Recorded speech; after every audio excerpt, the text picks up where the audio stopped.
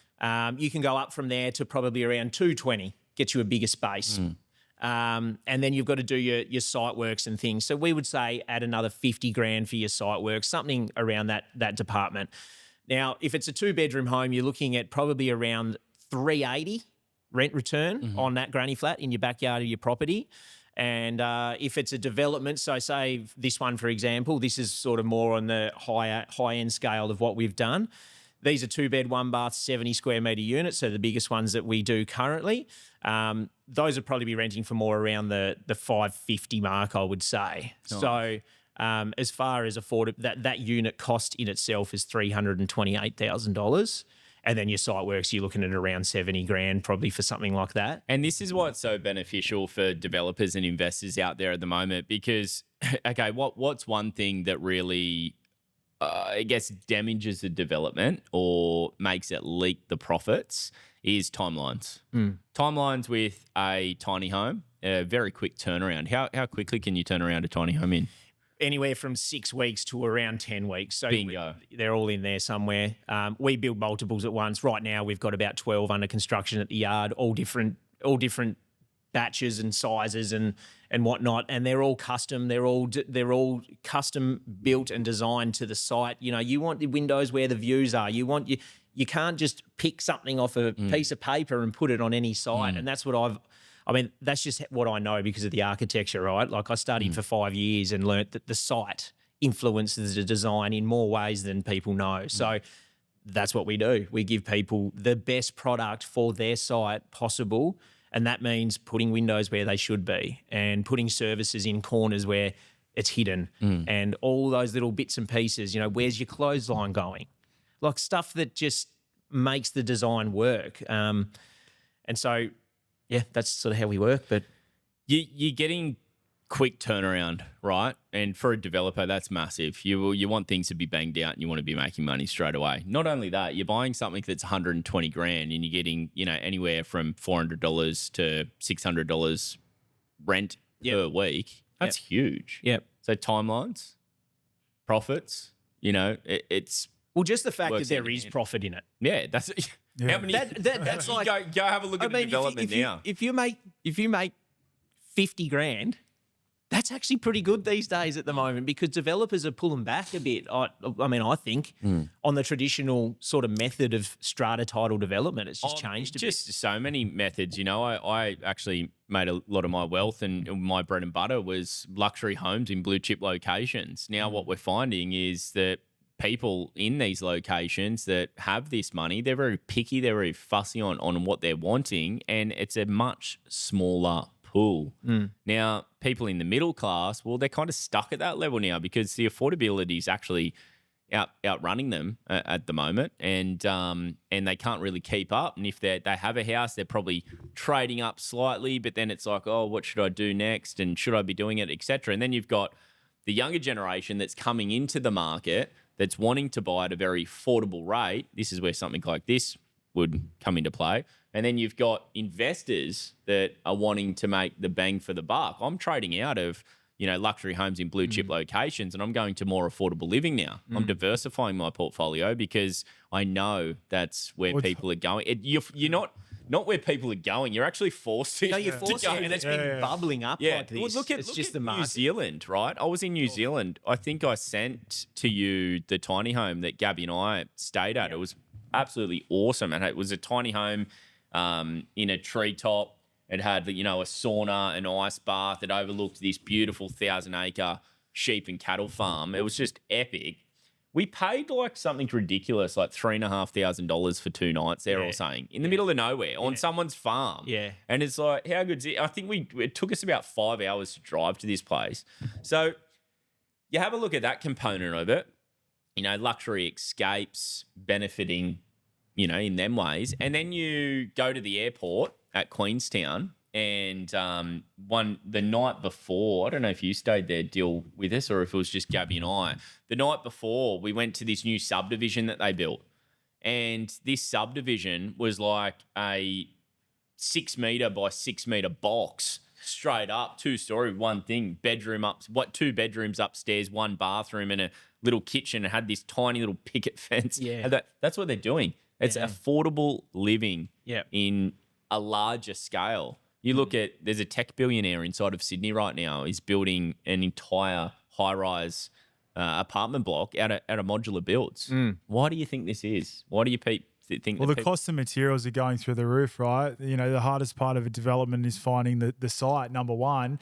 And then with the cost of labor and the cost of materials, it is actually unaffordable. There's not, you know, the risk to reward isn't there, where in this market it is. Yeah. And it's easier.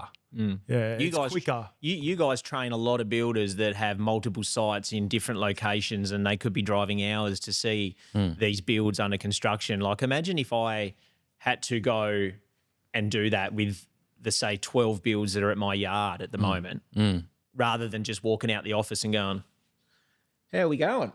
Yeah, it's efficient. I feel like that's a luxury of mine that I get to go through, and I get to walk out and see how things are. And as far as filming content and doing that, like, we are on the ground every day, seeing every single build having a little change incrementally each day. And everyone, the whole team, can see what's going on. And if someone's, you know, we're waiting on a plaster, or we're waiting on something over here, someone's moving over here. So that's where the saving, that's where the economy comes from, is the fact that we are transporting these things on a truck.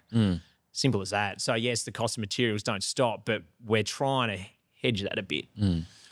Jace, for anyone listening out there right now, I know you said one of your pivotal moments and something that supported you was coming on board Premier & Co. Yep. Mate, I want to hear your honest opinion out there, because there's a lot of people inside of the space. And when you came on with the reason why did you come on with Premier & Co? And then, you know, what benefits have you seen? Yep. For anyone that's just driving along and listening right now, or even watching this, and you are even remotely considering coaching in any way, whether it is with these guys, hopefully it is, or anyone else, if you can just scratch that money together to get that first month, 3 months, 6 months, anything like that, do it, please. Unless you have some other amazing resource over here that's feeding you everything you need to know, you need to be doing something like this. The wealth that you get from having the community involved in Premier Co, that obviously have all the same problems that I've been through. You have guys supporting other guys where, we're a bit low on work this week. Has anyone got someone, throw someone else a job? And it is such a community in there. And then there's you guys who have obviously developed a myriad of strategies across the board that guys can just start on. You got to have a look at your portal, and you jump on there and you go, all right, I'm a bit lost at the moment. This is what I do. I'm a bit lost. All right. Jump on the portal, search up the category I'm a bit lost in, click on the category, have a look at what's on there. Oh, that, I'm going to watch that. Sit there and just take a minute and listen and just learn something. And then it triggers you. It triggers you into work mode. It triggers you into making a resolution. For people that are sitting out there just on their own, trying to work out everything on their own, I just don't see how they can progress. So if you are in that position, I implore you to just make the decision to get that help. I spent way too long doing it and not asking for help and feeling embarrassed to do so. So if you're out there and you feel that way, you're an idiot. I can assure you this wasn't a paid advertisement, by the way. And I do want to say a massive thank you, Jason. Yeah, it's thanks, awesome Jace. to see how far you've come, mate. Mate, yeah, it's insane. Like, to see where you started to where you came, and the friendship that we've built along the way, man. You're an epic person, and value your friendship massively. But it's it's one thing to go out there and start a business. That takes guts. We've all been through that, and everyone listening is going through this, has been through it. And then to actually, build something that you're proud of and consistently upgrade your role. That was a couple of takeaways from this podcast for the listeners out there, is upgrading your role like Jace did. Stop doing it alone. Buy back your time. Buy back your time. Focus on the things that actually bring the money into the business, such as your marketing. Prioritize it. Jace just put on an in-house videographer. in terms of your sales, your client experience. You know, big takeaway from this podcast right now was the client experience. Like Jace has people that come to his business or they call him up.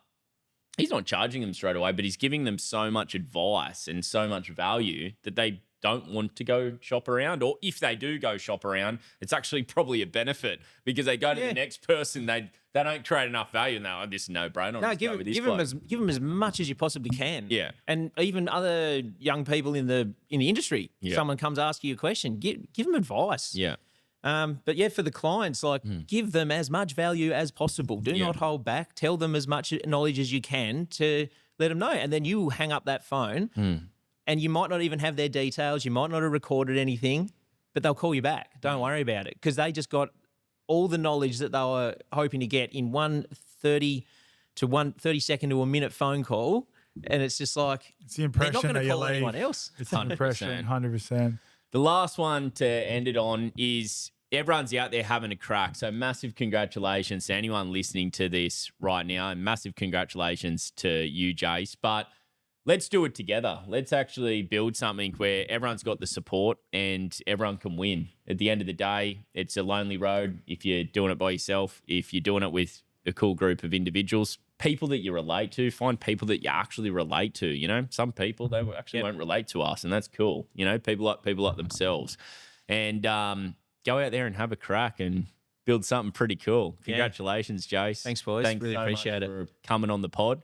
What are we going to do now? Go get a bite to eat? Yeah, we'll go take Jace around Newcastle. First time to Newcastle, yeah? First time in Newey. We'll have to see the beaches. He's brought the weather with him, though. Yeah, it's Tasmanian weather with cold. Hey, if To you're get in the Catman Tassie, do out. if you're in get the caddy out. If you're in Tassie, but I think it changes really quickly. It's like bipolar weather. 1 minute it's windy, next minute it's bloody sunny. Mate, I was on the beach here in Newcastle yesterday just taking a nice video and then someone dumped a bucket of water on me.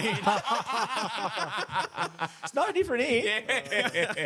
Mate, thanks so much. Let's go get it. Let's do it. Thanks, boys.